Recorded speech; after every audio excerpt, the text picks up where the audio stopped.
I'm Kimberly Kay with your entertainment report for MidHudsonNews.com. The way Billy Ray Cyrus sees it, if it weren't for Hannah Montana, he and his wife wouldn't be divorcing and Miley wouldn't be out of control. Cyrus tells GQ that the TV show destroyed his family.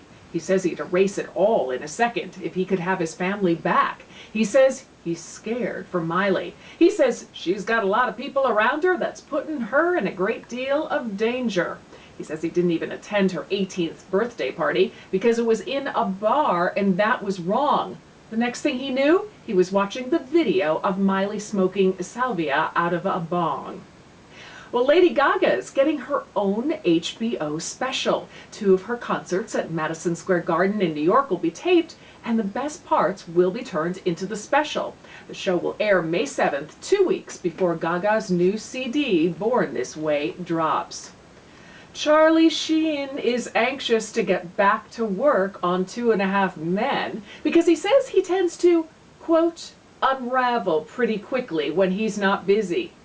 Sheen told the Dan Patrick Show that he's sober again, but his bosses aren't ready for him to return. He says he realizes now that you shouldn't do crack unless you can manage it socially.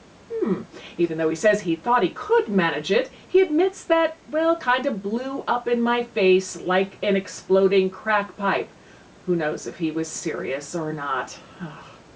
Well, Cheryl Burke is now confirming what Dancing with the Stars fans had always suspected, that she and Chad Ochocinco hooked up when they were partners on the dance floor.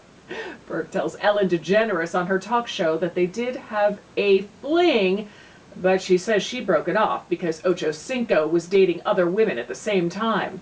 Burke is promoting her autobiography where she reveals she was molested as a child.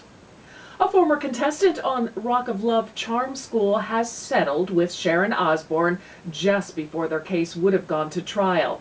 Megan Hauserman had accused Osbourne of hitting her and pulling her hair during an episode of the show. No details of the show have been released.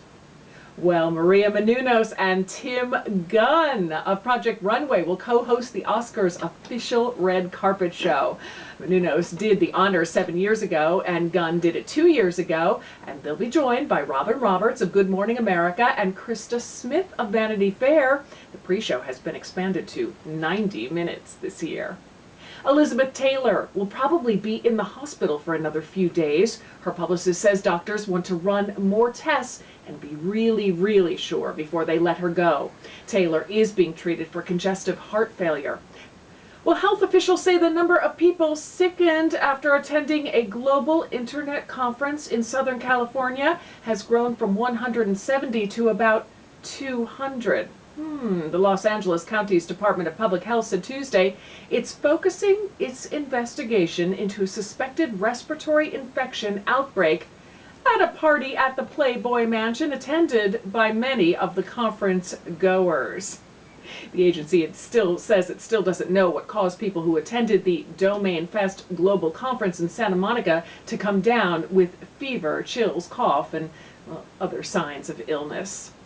Hey, music executives must be wondering how they can translate interest in the Grammy Awards into sales figures. For the second year in a row, the Grammys topped Fox's American Idol in public interest. The Nielsen Company said Sunday's telecast of the Grammys on CBS was seen by 26.7 million people, and that's up from 1 million last year. Friends of the Middletown Thrall Library will celebrate Black History Month on Sunday, February 27th at 2 p.m. by hosting a special music and dance program featuring Kofi and the Sankofa African Drum and Dance Ensemble at the library. This program will take place in the community room of the Middletown Thrall Library, which is 1119 Depot Street. It's free and open to the public. Refreshments will be served. For more information, you can call Maria at 344-7515. That's your latest entertainment report. Log on to MidHudsonNews.com each day for a new update. I'm Kimberly Kay.